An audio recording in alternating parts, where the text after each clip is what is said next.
The difference with treating a heat exhaustion is let's get into cool temperatures and let's drink some water. In a heat stroke scenario, you want to get them in a cooler temperature.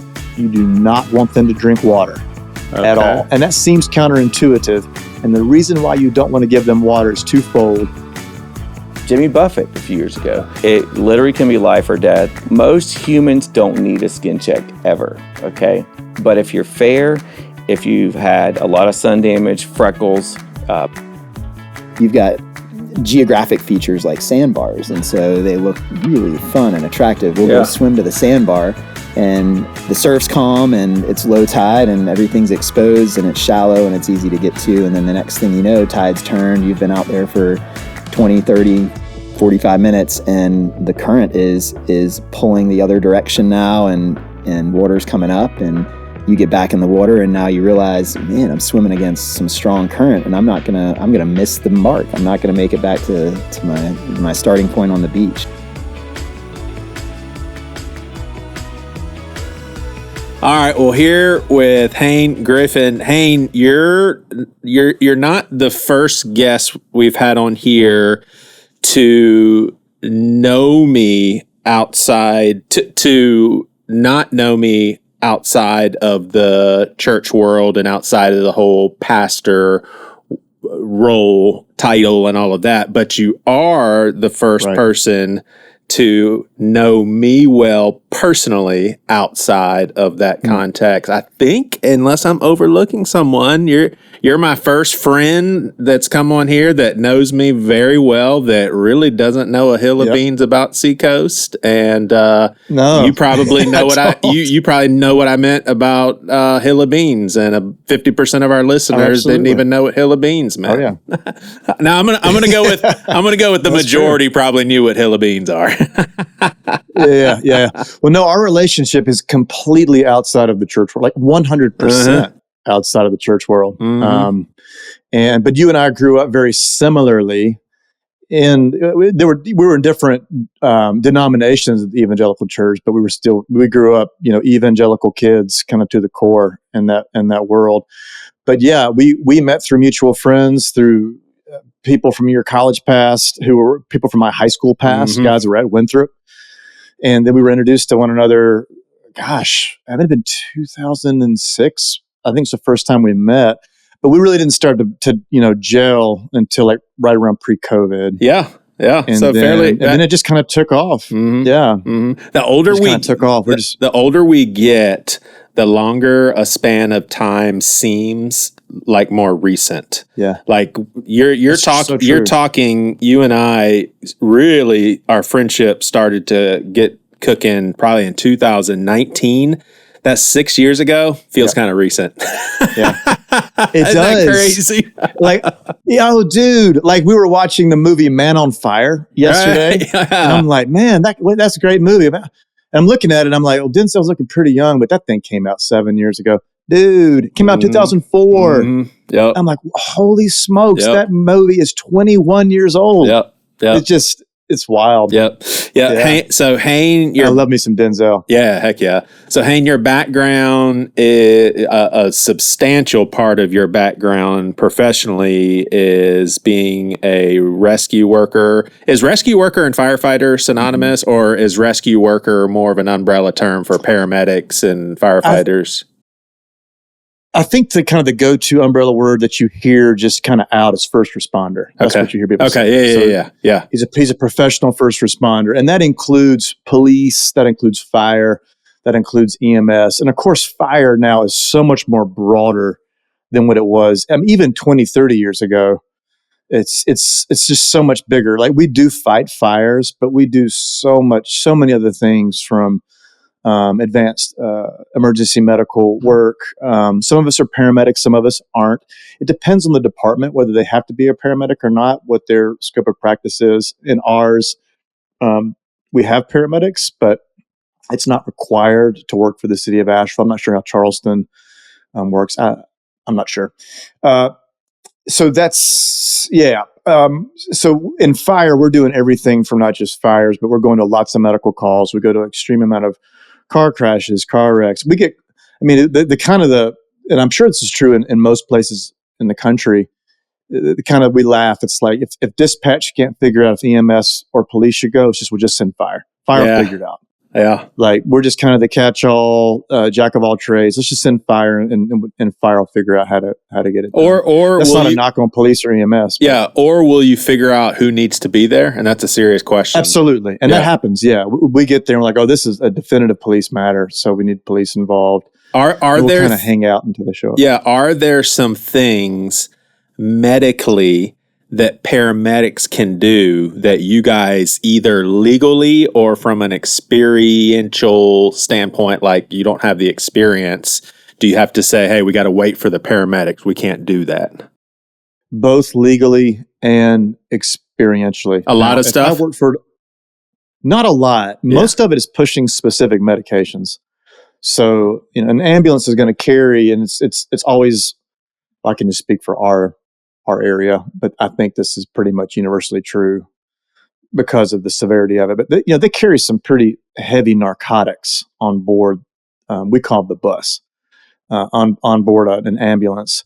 Those stay locked up. So some of those, our scope is called scope of practice. So we're all EMTs, emergency medical technicians.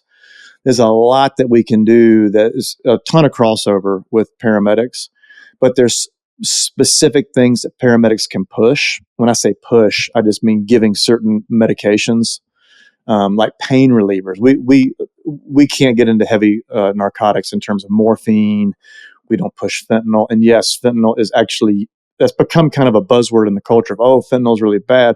Yeah, fentanyl's bad when it's cut into other heavy, recreational drugs. But small doses of fentanyl, that's very normal for paramedics to use that to help curb pain. Mm-hmm. The most common time I see fentanyl used is when someone breaks a hip. That's insanely painful to move. Oh, wow. So when someone breaks a hip, and that's usually someone that's older, it's just very, very, it's a very painful move to get them onto the stretcher, get them loaded.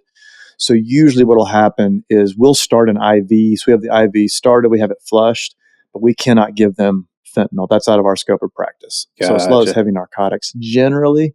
And there's a few other things that they can do that we don't do. One of the things that the paramedics will do during a cardiac arrest, if God forbid anyone that's listening has to witness one of those with a family member, but you'll see paramedics often drilling. They'll drill into the patient's shin. And what they're doing is they're just drilling a hole into their bone marrow. And then they push epinephrine. They're pushing epi into because when it gets in the bone marrow, it moves really fast. So we don't drill, and there's certain drugs we don't push. Yeah, gotcha. But there is a ton of crossover. Yeah.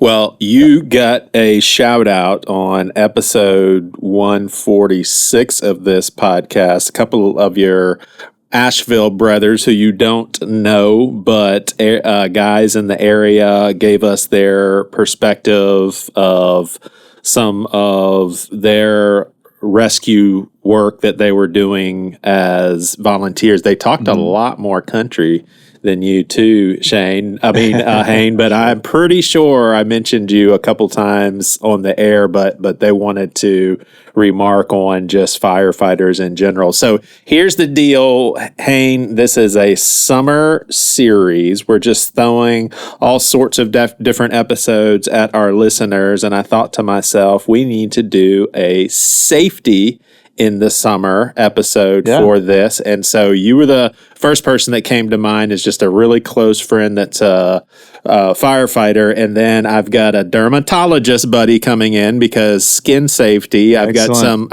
interesting questions such as, should we, especially a guy my age, and don't you steal the dermatologist thunder, mister, I know everything about everything, but should I go outside, when I go outside, should I put sunscreen on, as a 47-year-old guy? I want to ask him that. And then we're bringing on more of an expert in the lifeguarding field. All right, so I've got some lighthearted questions, maybe some silly questions, some serious questions, but I'm just going to throw you all of them mixed up, and I'm not going to lead you on for you're on your own with deciphering which ones are the silly ones, which ones are the serious ones. Okay. You got to decipher those. I can do that. Hey, I live in a firehouse third of my life. I know when it gets silly. This is. I wonder if this is the thing for most guys my age, and I wonder if it's a every age thing. But it doesn't seem to be as prevalent with my kids. But it seems like a core memory I had in kindergarten was stop, drop, and roll. Is that still real solid advice? If you find yourself caught on fire, advice. Is it still solid advice? Stop, drop, and roll. Yeah, it's excellent advice. Yeah. So it has not changed. It has not changed in the last 45 years. Mm-mm. It has not changed. And the reason why is because science hasn't changed in the last, 45 years. So the real brief science behind that is that there's three things there are three things necessary for fire to burn. You need to have heat, you need to have fuel, you need to have air. And if you remove just one of those from the equation, the fire won't burn anymore. So the idea of stop, dropping, and rolling is you're smothering the fire. So what you're removing from those three is air. And that's what puts it out. Water is the most effective, obviously, way to put something out because water takes away two of those. What water takes away is the heat. It cools it immediately. And it's displacing the air. It's moving the air away. It smothers. So water's pulling too. So if you were to catch on fire, let's just say you're at the beach. You Charleston guys are at the beach. You got a little campfire going on the beach. I don't know how legal that is. I'm sure there's some beaches that's illegal. Someone were to light up, man, go jump in the ocean. Like that's your best bet. Or if you're, having a pool party, just jump in the pool. That's the best thing to do. But if you're in a spot I was told I have to stop, drop, and roll. I'm not jumping in that pool. I'm following instructions. I'm just going to roll on the diving board. No one let me get in the water. I was paying attention Water's in K5. Always your number one. That's right. Water is your number one. Hence why we all, all the fire trucks carry water on the fire truck. But think of it this way. So you were kind of asking, has stop, drop, and roll gone out of style? So there's a big thing now with fire blankets that you keep next to your stove. I've seen the commercials, man. If you're burning food, you throw a fire blanket on it. What that's doing is this removing air.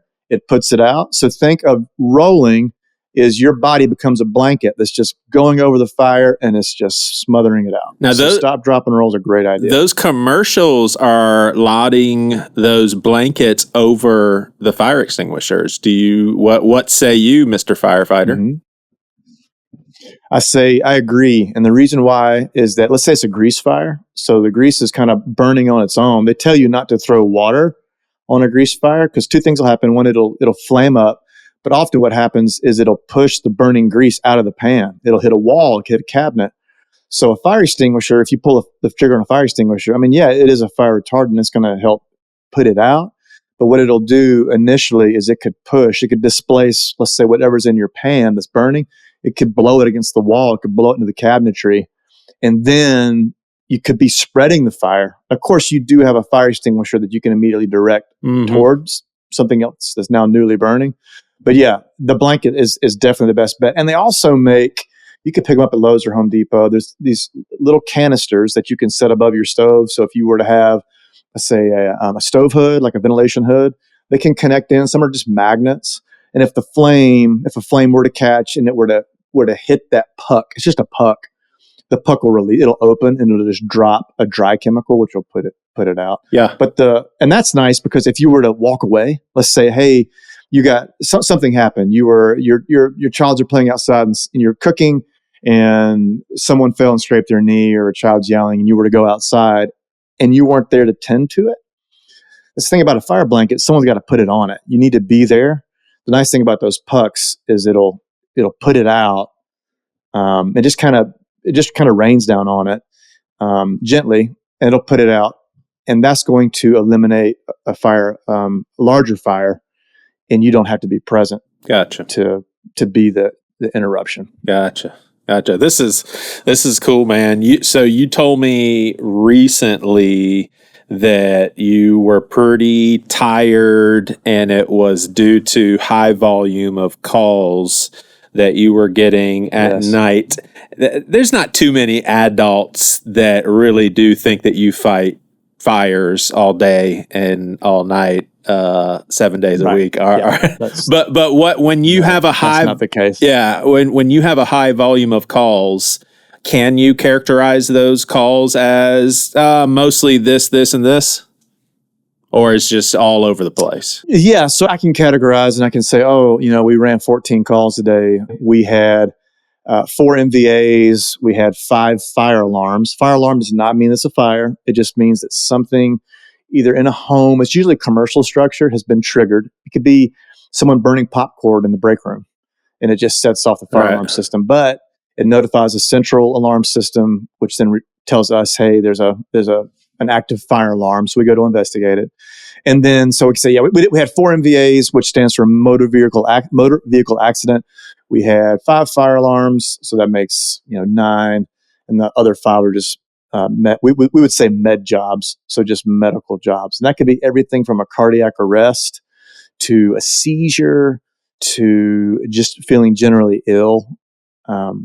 So that can cover a broad variety.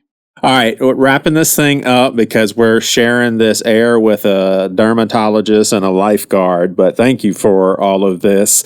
Are gas grills an issue these days as far as you getting calls for stuff? I'm just going to say grills in general. Yeah, they can be dangerous. The main thing that I warn people about is your grill does not need to be against your house. I've been to a lot of house fires that started because a grill was really close to the house, particularly vinyl siding. It's plastic. It'll light off pretty quick. So the grill's close to the house. They're grilling out, they're having a barbecue, summer barbecue, and then someone will step away. We got the burgers going. I got a timer set. I'm going to step away. Well, that grease lights off. And if there's enough residue, that grease can light off, and it'll start to push some flame out from around the grill. And it can light off the side of the house. You must think to yourself, man, that is so stupid. And I'm sitting here thinking, gosh, I could totally see myself doing that. Well, I wouldn't have thought that, if I wasn't in this job where I've been to a lot of those, And that can happen. It didn't have to be a propane grill. It could be a natural gas grill. That could be a charcoal grill. That's why it is beneficial to clean your grills, like after you use them. A really easy way to clean your grill, and of course, if you're using propane, you're using a little extra propane, but you can leave, once you pull your meats or whatever you have on the grill, you can turn the eyes to high, and let it cook all that stuff off. So it can cook everything off. Just let it run for 5-10 minutes. Keep your eye on it. You can then turn those eyes off, and then I would just take one of those bristle brushes, and just kind of brush everything off. But yeah, it is important to keep your grill somewhat clean to prevent just that kind of stuff from flaming up, and then keeping it away from your home. So my recommendation is to keep it 10 feet, 15 feet. I'm not exactly sure what South Carolina fire code is. And honestly, that fire code is probably more specific to, is it Charleston County? Are you guys in Charleston County? Yeah. What's the county? Charleston. Yeah, Charleston County. All the different counties are going to have different, they're all very, very similar. Some are identical, but yeah, you need to keep your grill away from your. And there's nothing wrong with storing it against your house. Just make sure it's off and it's cool before you push it against your house. But just roll it out. Just pull it out, and then use it, and then put it back in. The other thing about propane, and I've seen this happen a few times, but I do think that this is worth saying. So a lot of people, when they take the bottle off and they put a new bottle on, they may not thread it on well. They can cross thread it. And does that make sense when I say cross threading, Joey? Cross threading a bottle. So rather than getting it perfectly seated where it spins on effortlessly and it's a good seal, they'll cross thread it. And you kind of know if you're cross threading it because you'll feel a little more resistance than usual. And what'll happen is they'll cross thread it, not paying attention. They'll turn the bottle on. They'll then fire the grill up. Well, that thing's going to be slowly leaking a little bit of propane. And what can happen is if the conditions are just right, that can light off. Just that vapor can light off on the propane eyes, or the propane where the propane's actually burning, the flame itself, and that'll cause a flame. And what I've seen in the past is what happens is there's actually a flame at where the bottle and the hose connect is burning, and that's dangerous, very, very dangerous. So you want to put that out. What makes it difficult is to put that out. You have to reach in there. You have to turn the bottle off. And at that point it's hot. So you want to throw a glove on or have an oven mitt or smother the flame out with a rag and then turn off. But please, anyone listening, if you're threading that hose onto a propane bottle and it feels like there's some weird resistance, that means you're cross-threading it. Just back it out and then get it to where it's smooth. A lot of brick homes have their soffit or their fascia, which is where your roof overhangs. It'll be a brick veneer on the front of the house, but that soffit is vinyl. So if you were to get a flame that were to push high up out of your grill, it could light the soffit off, and then you're going to have an attic fire, which is no fun for any. Well, it's fun for the fireman, but it's no fun for the homeowner. You guys just love getting those fire calls, man. There's a fire, yes. It is, and it's such a weird place. It's like a soldier doesn't want to go to war, but you go through all this training. It's like, well, I want to exercise my. We never want anybody's stuff to burn. Yeah. We don't want the loss, but at some measure, you go through all this hard training, and you do want to have the ability to exercise what you've learned. Yeah. So yeah, it's a weird, it's a weird space to be. Yeah, for sure. A lot of people getting dehydrated in the summer. Is that high volume of calls? Oh yeah. And most of the time when people call y'all about dehydration, do they know that's what they're calling y'all about? Like, hey, I'm pretty sure he's dehydrated, but I'm worried. Or they're like, we think he died. Sometimes they do. Yeah. Well, maybe if they're having a heat stroke, which I'll talk about that in a second. So dehydration is a real thing. A lot of the medical community will say that they believe that just in the general American public, 75% of the population is mildly dehydrated in general, whether it's summertime, wintertime. We just don't drink enough water. And the basic rule of thumb is take your body weight, divide that by 2, so half your body weight. That's how many ounces of water you should be drinking a day. So you'll hear all different types of things. Well, if you're a male at this age, you should drink this much water. If you're a female, and that's great. That's not bad. It's getting you to drink water, and that's ultimately what's important. However, I weigh 180 pounds, and we have a friend here, one of our neighbors here. She weighs 90 pounds, and we're basically the same age. We're middle age.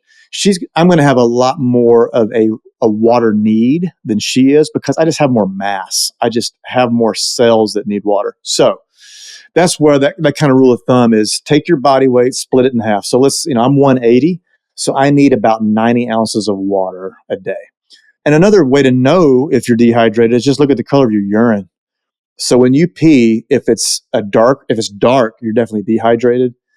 If it's yellowish, you're a little more dehydrated. And if it's clear or like a really, really light yellow, then you're well hydrated. Good. Yeah. So pulling that into the summertime, it's very important to stay hydrated because we are losing more water because we just sweat. Yeah. So it is important to be hydrated. Yeah. And in Charleston, you can feel it. You're going to sweat more because it's so humid. That's true of anywhere on the East Coast.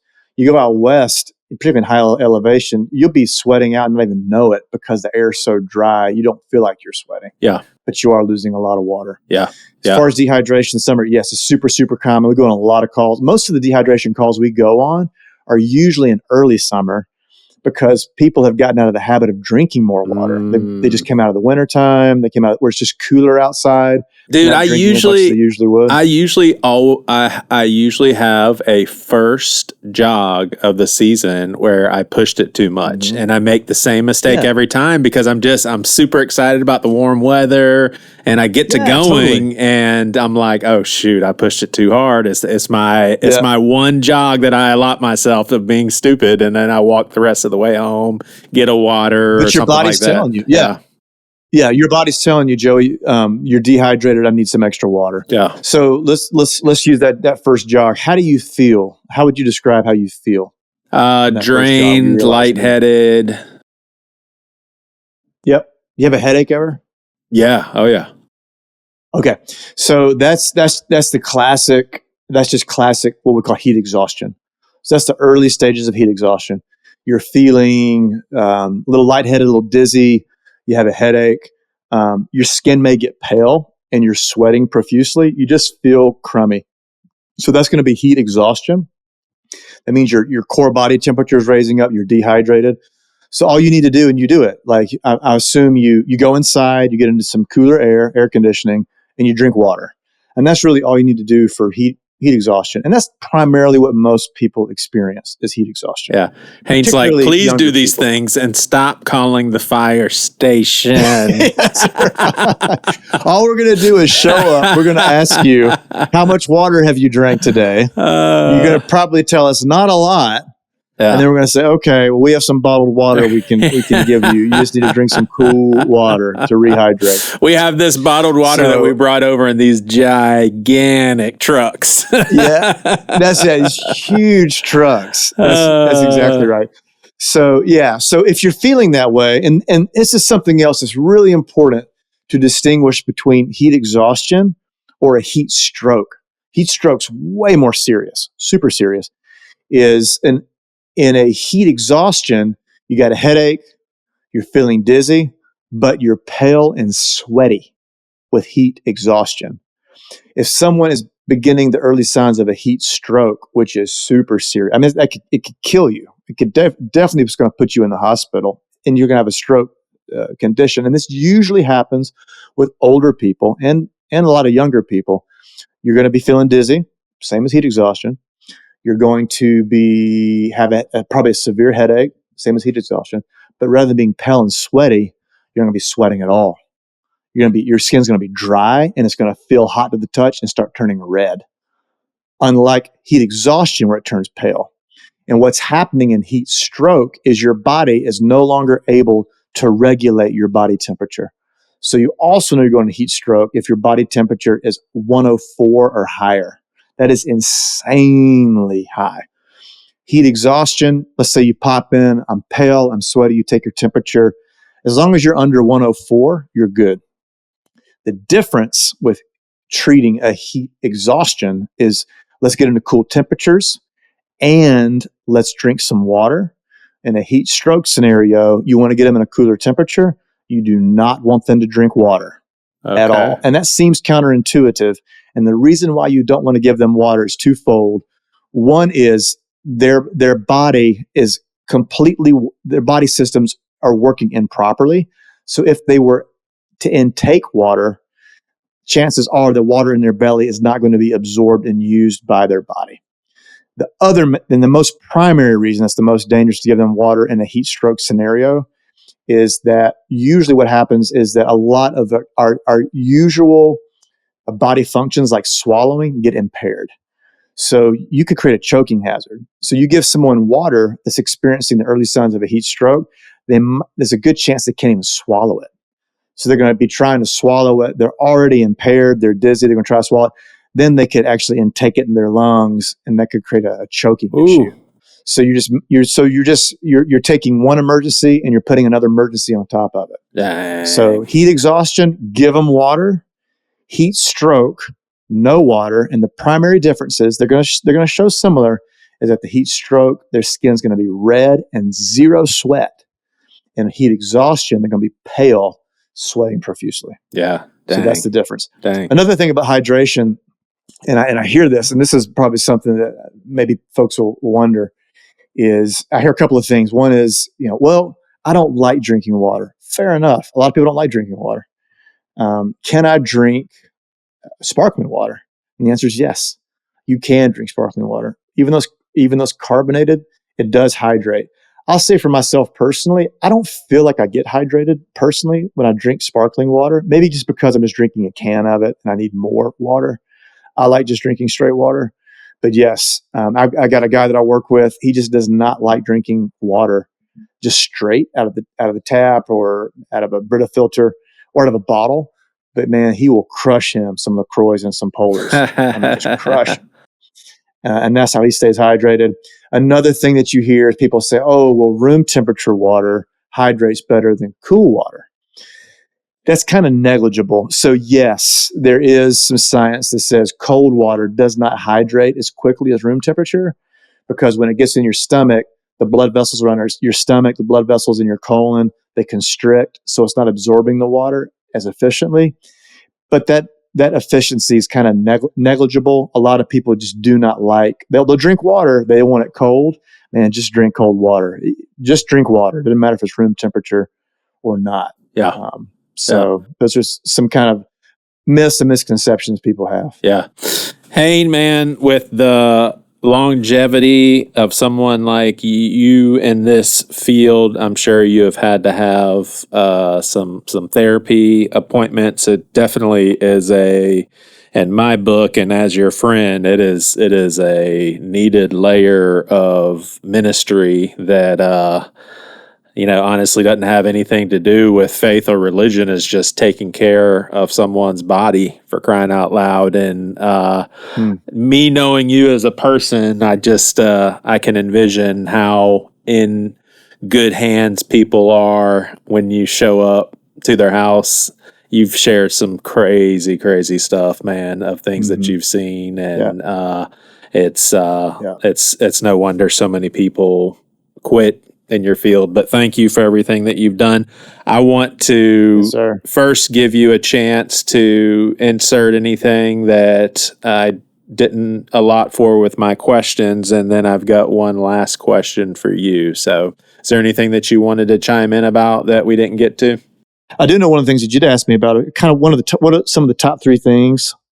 I thought this was an interesting question that I would never maybe purchase or that I would never do because of my job. I will tell you, I will never buy a motorcycle. Yeah. Ever. And I say that I'm a big mountain biker. I love being on two wheels. I love riding through the mountains at decently high speeds. But motorcycles, you are truly at the mercy of other drivers. You can be the safest motorcycle rider on the planet. And people just aren't looking for you. They're not looking for you. And I've been to so many accidents where people's lives have been permanently altered. And it wasn't their fault. They were following the speed limit. They were minding their own business, and someone just pulled out not looking. So, and I say that because I so desperately would love to ride a dual sport. I'd love to have a motorcycle. One of my dreams would be to ride the Trans-America Trail, which is this huge off-road motorcycle trail that goes from Virginia to Oregon. I'd love to do that, but it's just not worth the risk from the things I've seen. And the other thing that I say all the time, I say it to my kids, particularly because I got a daughter that's 17 and she's going to be moving out of the house soon, at some point. Personally, I would never live in an apartment complex because you are completely at the mercy of the ding-dongs living around you and their choices. We don't say the word ding-dongs on here, but go ahead. Man, I want to go somewhere I cannot go because the network won't allow me to. So, saved by the network, Joey. Dude, that's so true, man. That's so true. Like even cleanliness, like with roaches and stuff. I mean, I know that's. Oh, dude, yeah. But I've been to so many huge apartment fires, and people lost all their stuff because their idiot neighbor left the stove on because their idiot neighbor's boyfriend, they got into a lover's quarrel, and the boyfriend showed up and threw gasoline on the door and walked away and lit a match to it. Yeah. I've been to GSW's gunshot wounds where there's been multiple rounds fired off in an apartment, and some of those rounds went through walls into other people's apartments. So I'm sure people are listening to this. There's a lot of folks that live in apartments. And I'm just saying, I would encourage you to start looking at some other housing options if you can afford it, because you are at the mercy.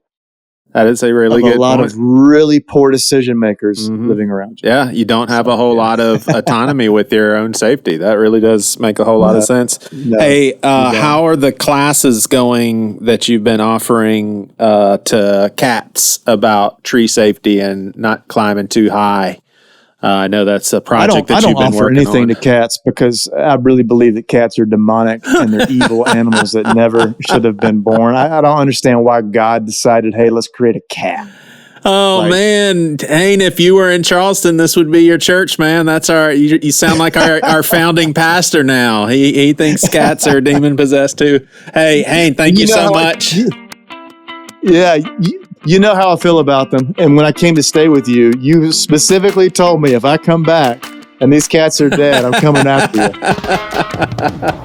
All right, Hayne, thank you, my good friend. And we're going to pass the mic to Michael Overcash and talk about skin safety. So thanks for making us a little safer this summer. I'm going to drink a little bit of water here. Bye-bye. All right, we are here with, to me, family. So, Michael, this is crazy. We were just talking about our kids who are now graduating from high school, and we were in small group before you had a one. You didn't even have one kid. We were in small group together. So that's just, man, that to me makes me feel all warm and fuzzy, man, because it's like we've known each other a long time, man. I mean, this is like family, and it's so, I mean, it's almost like a highlight for small groups, but we really were in small group. I'm going to guess 2-ish years, but it was a weekly routine to where I think we've always felt close since then. I agree. Because it's just that's just how it happens, you know? Yeah. Well, it's good to have you here. For folks that don't know, you are, I mean, I don't even know how to give it justice with words, how involved you are with our missions department here at Seacoast, but you do a lot of the medical missions.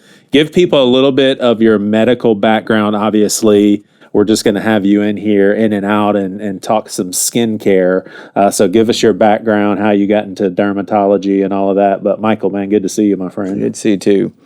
So I had no interest in medicine at all, but got sort of guilted into going on a mission trip, and it changed my life, my whole direction.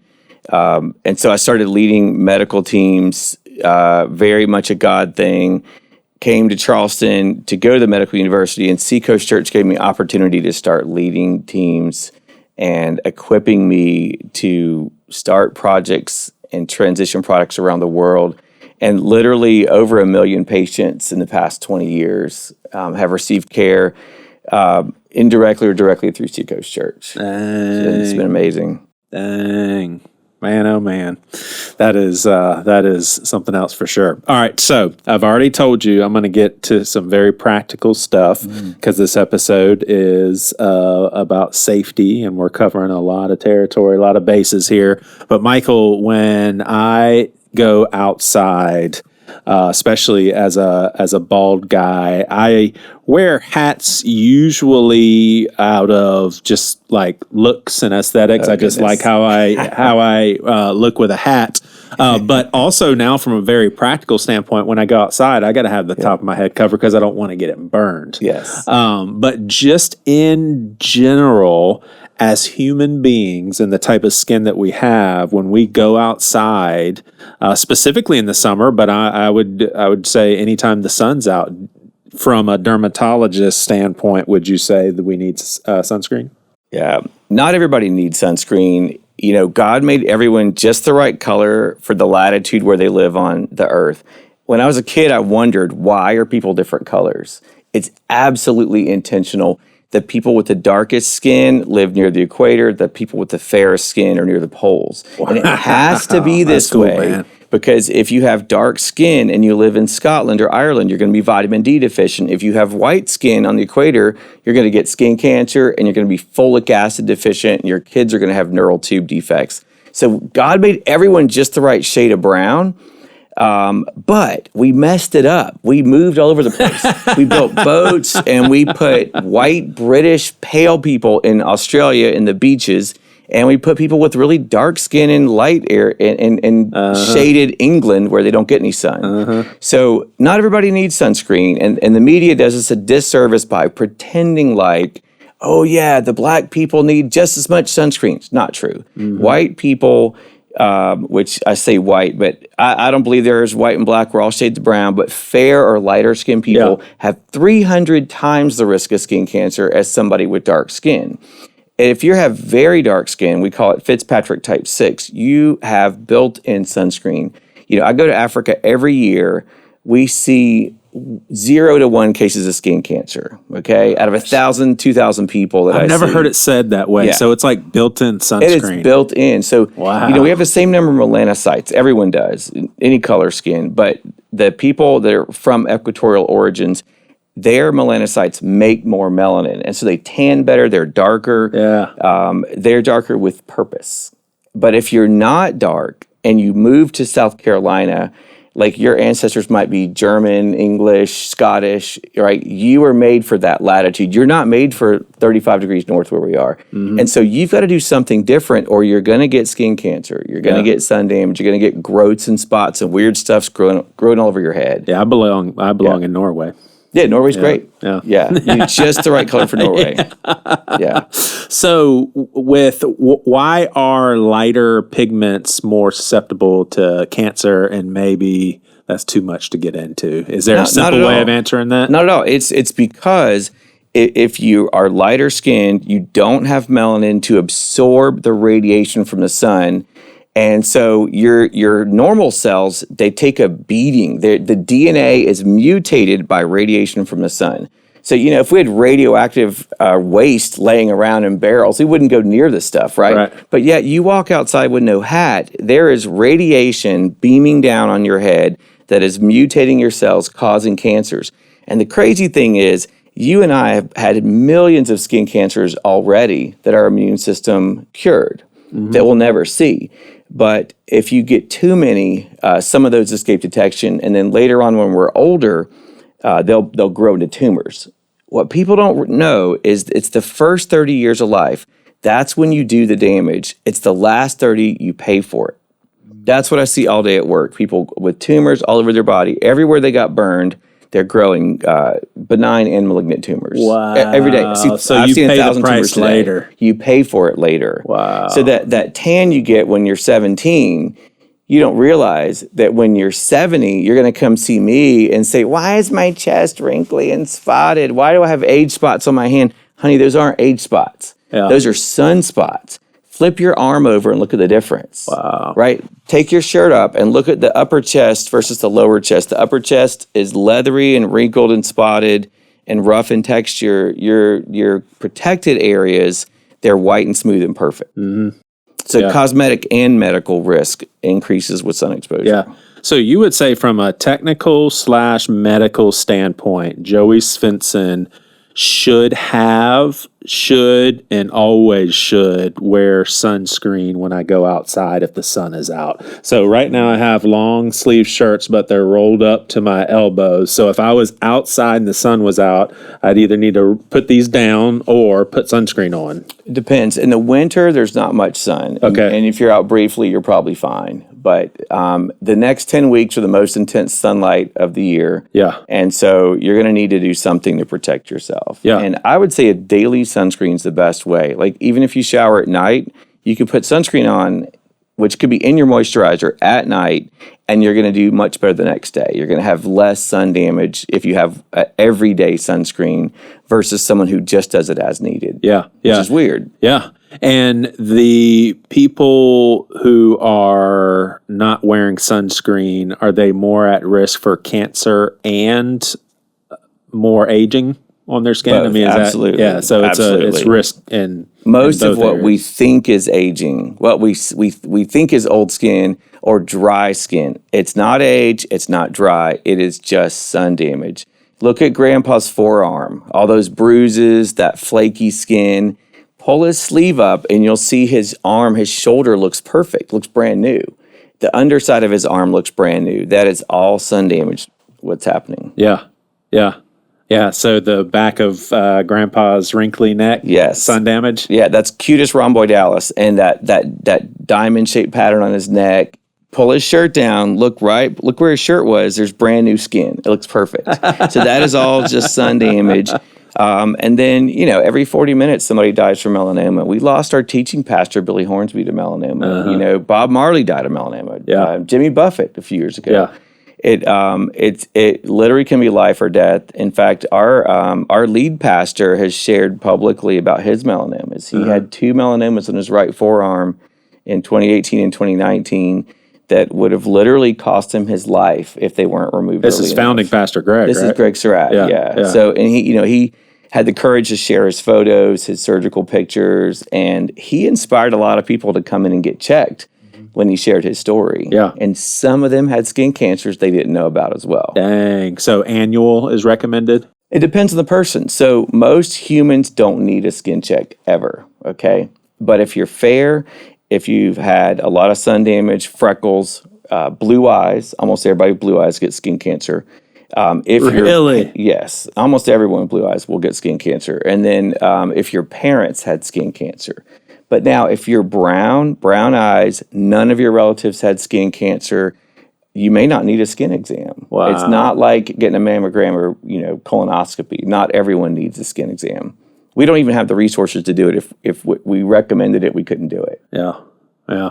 Well, Michael, I don't know if this will make you feel uncomfortable, but you've seen more of my skin than most people. Yeah, it's all a blur in my memory. I don't even remember it. So it's weird. Like I run into people at church, and they'll say, like, "I know you don't recognize me with my clothes on, and it's somebody that came in one time and got checked. Yeah. Yeah. And they're right. They have makeup on and clothes. I'm like, who are you? Yeah. Awesome. Yeah. Michael, your family around here, we appreciate it. Thank you for dropping some expertise and getting us, whipping our butts in gear to be safe with our skin. Thanks for letting me on the soapbox for a minute. Yeah. I appreciate it. Yeah. This is your life's work, man. Yes, sir. Awesome. Yeah. Sweet. All right. Well, Mr. Rob, First Podcast, Edgerton. That's me.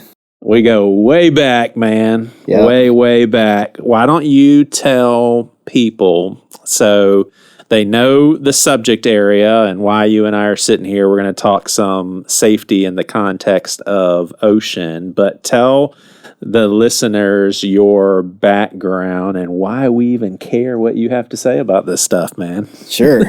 So my name is Rob Edgerton. I run Barrier Island Ocean Rescue, which provides lifeguard and ocean rescue services for the town of Kiowa Island and the town of Seabrook Island here in Charleston. So this is my 23rd summer on the beach, and so 22nd, 23rd, somewhere in there. And so it's been a long time.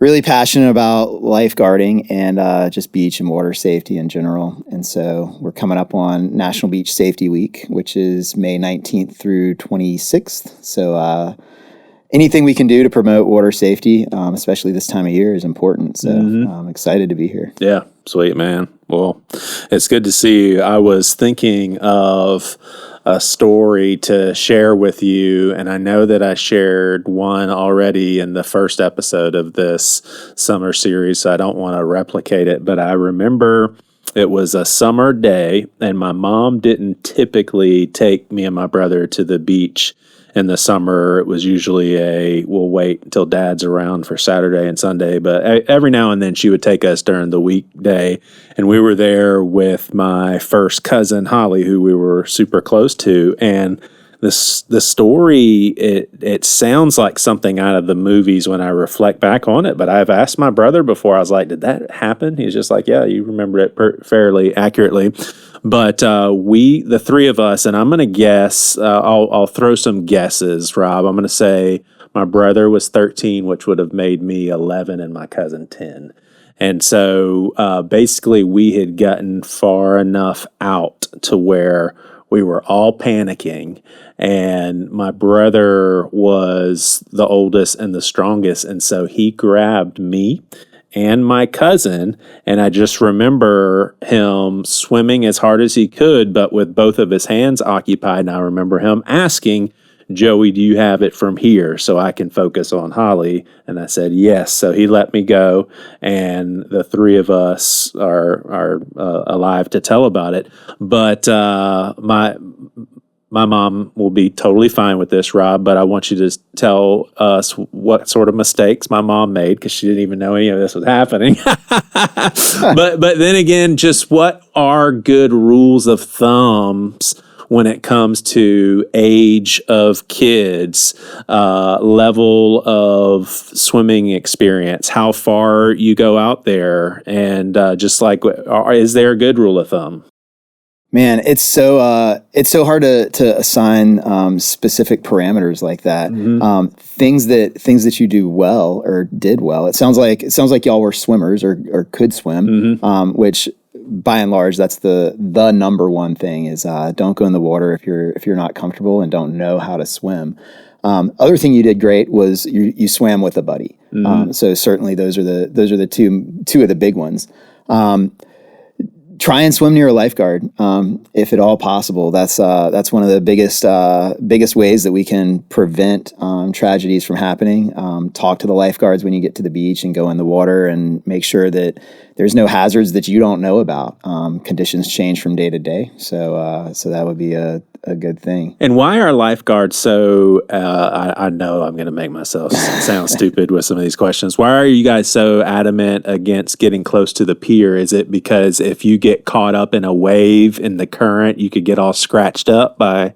Yeah, so a couple of things. That's one of them. Sure, you get the water, the way it moves along the coast, could carry you under the pier, and then you get entangled. There's wooden framing and structures underneath, and so those are all covered in shells and barnacles and oysters, and especially in this part of the world. And so you could get sliced up.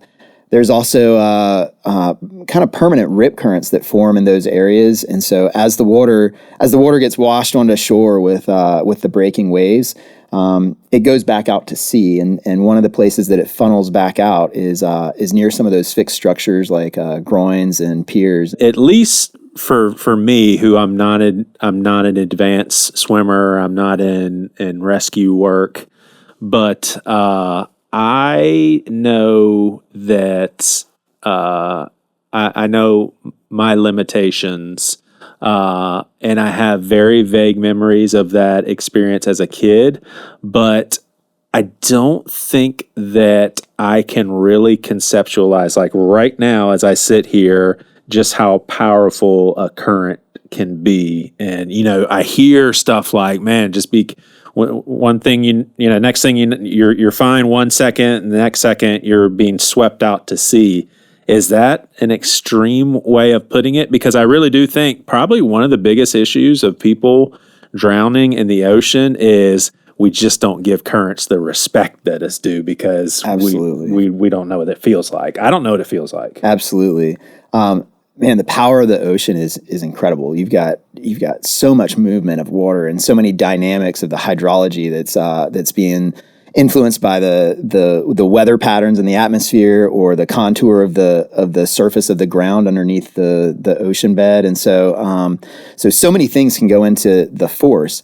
You've got rip currents that can pop up and pull at speeds of 1 to 8 miles an hour, which would beat any Olympic athlete, swimmer, gold medalist. So you're talking about really fast moving water conditions from time to time that can pull your body easily. Absolutely. Yeah. And so most of the rip currents are going to be pulling out to sea. They don't. There's a misconception that they pull you under. They're pulling you out away from the land, but not necessarily down. So you can always float, which is one good way. And stay calm. Don't panic.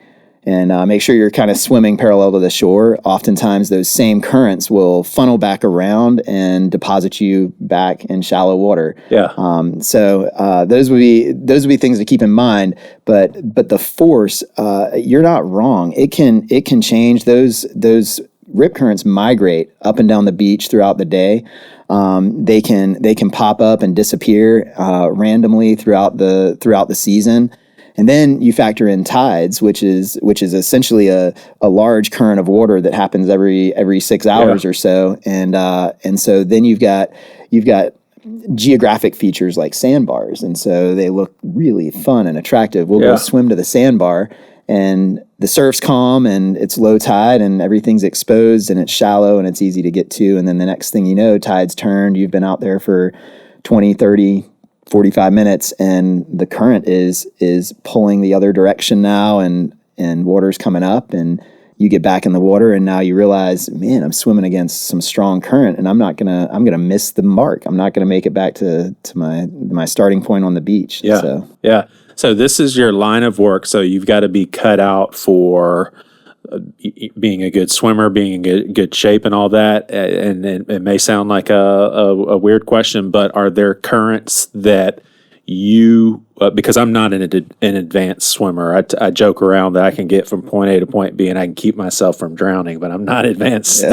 But could you get stuck in a current where Rob Edgerton is like, oh my gosh, I'm not going to make it out of this? Oh, absolutely. It's just hard for me to imagine, like you being in a position where you're like, I can't swim out of this. Yeah. 2 weekends ago, we were doing a lifeguard training off of Seabrook, and we normally do most of our training on Kiowa, and Seabrook is it's really fortunate the demographic out there. It's mostly retirees, and so not a lot of the risk taking population. But they've got some really dangerous geography over there, and so we decided this year we were going to take our lifeguard trainees over to experience some of that.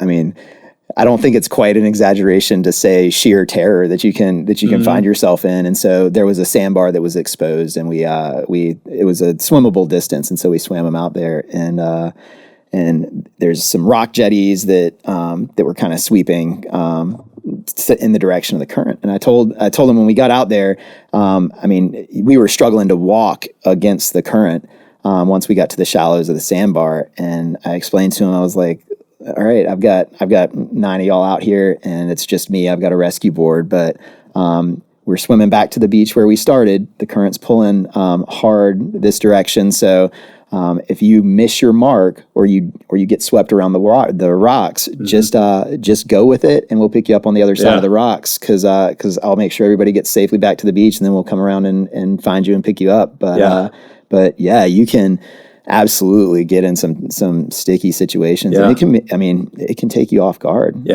Man, you said earlier as a good rule of thumb to swim near a lifeguard. It would be a long shot at the ocean for someone to be drifting out to sea and a lifeguard not seeing it, right? Like they're up high enough and they're constantly vigilant to where that's a long shot. That's not going to happen, right? Absolutely. That's one of the things that we're looking for is people that are in compromising positions. If they're too far out, we don't. If we're in a guarded swimming area, we don't want people to be out so far that we can't get to them if they get in distress, and so we'll wave them back in. Gotcha. That's why they're being waved back in, because you won't have enough time in case they're in trouble. Okay. Yeah. Okay. Interesting. Interesting. What would be when it comes to parenting kids? I mean, would you pretty much just say, until your kids are majorly advanced swimmers, like in their teens, you just can't take your eyes off them. I mean, it's the ocean. It's a big body of water. The biggest. Right. Yeah, definitely. We've kind of put off this misconception that swimming near a lifeguard or in a guarded area just relinquishes the parents of any responsibility of oversight or keeping their eyes on their kids. And the truth is, man, you've got to designate a water watcher. You don't necessarily have to have any training, but those are your kids. There may be hundreds or thousands of people in the water that we're trying to maintain vigilance around and keep our eyes on. And your kids, you know your kids, and so you can alert us sometimes even before we see stuff. Don't let your guard down just because you're swimming in a guarded area. Bad things can happen, and it's a lot going on. Yeah. So.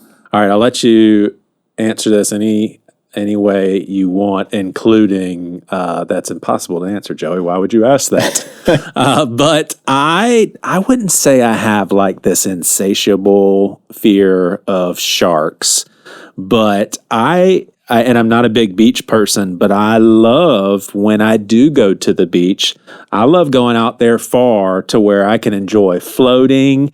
And the most interruptive worst thought is to think that I'm completely exposed to any gigantic shark can be swimming, at that depth. Is it insane to worry about something like that? That's the chances of happening are just so minuscule. Or how do you think about it? Someone who works in this area of expertise. So I guess I fall back on a couple of things. I think we're familiar with the species that by and large frequent the coast here in Charleston and South Carolina at large, and most of them are bottom feeders. But we do see some incidents with sharks. Fortunately, most of the ones that we see around here are it comes down to a startle, and they do this curiosity bite or reflex, and so it's not this attack as sort of a predatory approach. It's more of either a curiosity thing or a bite and release that we see. That said, it is absolutely the Atlantic Ocean. It is their environment, and certainly I know there's apps that track white sharks that are moving up and down the coast, and you can see them ping off and on off of our coast and all the way up and down the eastern seaboard.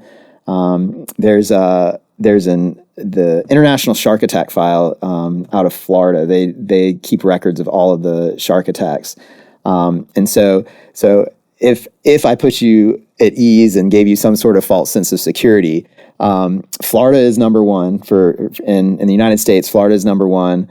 Hawaii is number 2, and South Carolina is number 3 for shark bites. Nice. But thanks, man. But you actually end up. I think it's 1 in 4.3 million or something chances of having some shark attack, and you're more likely to die from a accident with fireworks than you are statistically with a shark event. But that Shark Attack File, they've got a great website, and they break down all of those statistics for curious people like you, and they come up with some pretty interesting comparisons. All right, we'll end this here. In your opinion, when people get themselves into, we'll call them sticky situations, is it usually something that, Rob, you would shake your head and be like, come on, man, you know better?